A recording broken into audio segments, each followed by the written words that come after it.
Welcome to day 97, and today I've had a really busy day, but because I've been travelling quite a bit this afternoon, it's given me a chance to be with something that's been bothering me. And in a way it makes no sense at all, but if I'll just explain what's happening. As I was driving, I found myself missing someone who's quite close to me, and I realised it's because I hadn't heard from them. And so I started thinking that, this person isn't thinking about me, I'm not in the thoughts. And it was going along those sort of lines, and then I found myself feeling attached to hearing from them as a form of reassurance. And on the other hand, my heart was saying, that can't be true, because just because you don't hear from somebody,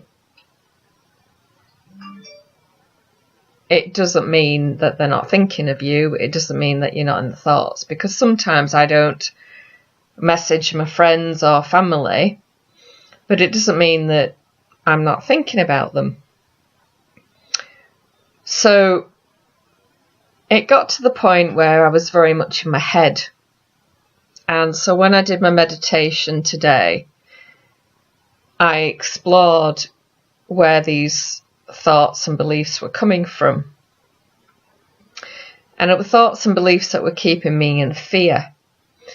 Thoughts and beliefs that took me back to how I received love from my parents. And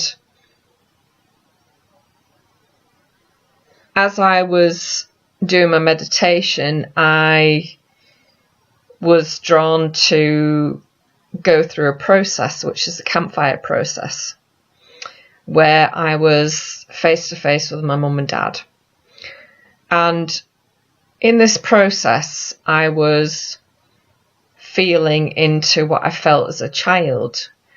And as a child, I felt that when I showed up as myself,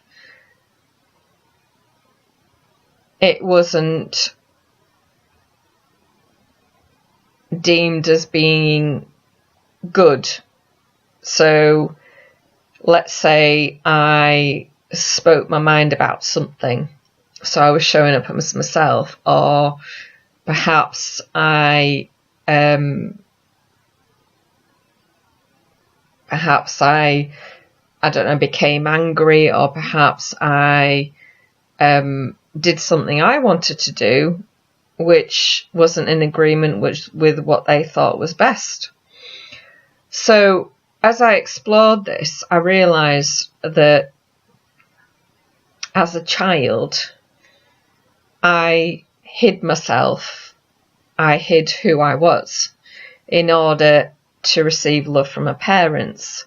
So I became this child who hid her feelings. I became this child who responded to what my parents saw as good in order to receive love from them and in order to survive as a child. But what I also came through was the fact that both of my parents, because of their own circumstances and how they were brought up, were coming from a deep source of pain in that they couldn't show up as who they really were. My mum was very much along the lines of people pleasing, putting other people's needs first before her own. And my dad was very much quite shut down, never really knew what he was thinking or feeling. It was pretty stoic, and I believe it was because he'd experienced a lot of hurt in his life, and it was the only way that he knew to survive. But as a child, it was really hard to receive any sort of affection from him, and I felt I was constantly trying to prove myself and be seen by him. So this led to me changing who I was, and I realised that I was holding on to this belief that I can only be loved if I am people pleasing and respond to how others want me to be. And I know this is a belief because I know this isn't the truth, because I show up quite clearly as myself, as my genuine self, to a lot of my friends, and they accept me for who I am, every little part of me. And the ones that don't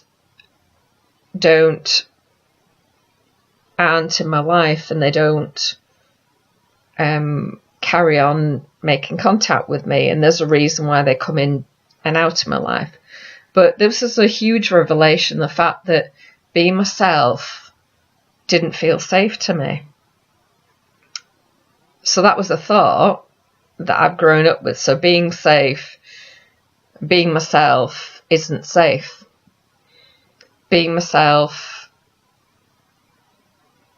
doesn't bring love into my life. But also the attachment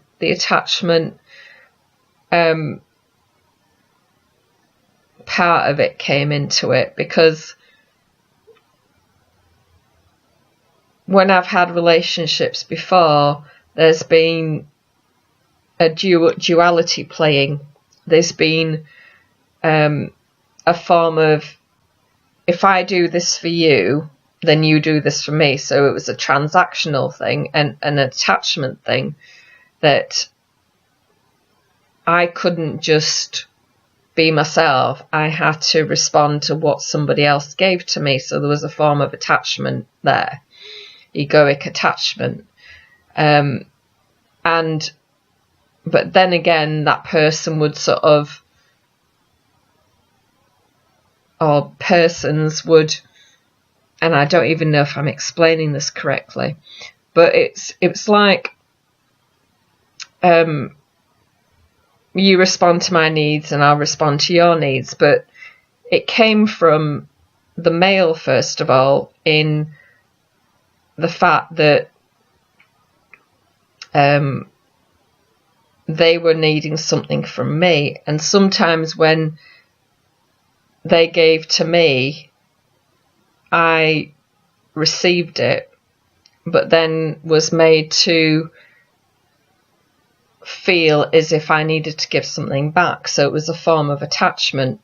And sometimes when I was in, and I can remember an incident when I was, I'd gone to the shops one day, and because I was just immersed in just shopping and just having a bit of time out from the work for the day. And I can remember being bombarded with messages asking where I was, and that person not believing me to be where they thought they were. So there's a attachment going on there. But anyway, so what I want to finish today with before it gets to 10 minutes is the fact that I've let this go. So it's falling off, the fact that whatever's falling off. And I'll speak to you tomorrow.